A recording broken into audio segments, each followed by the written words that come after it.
দিয়া বলি, ও আরবের মেয়েরা শুনে নাও, আমার নবী কেমন সুন্দর জানো?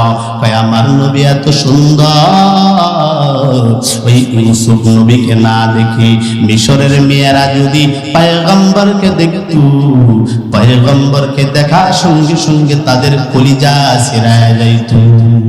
আল্লাহর নবীর চেহারা তো সুন্দর, মিশরের মেয়েরা তো ইউসুফ নবীকে দেখে তাদের আঙ্গুলগুলো কেটে দিয়েছে।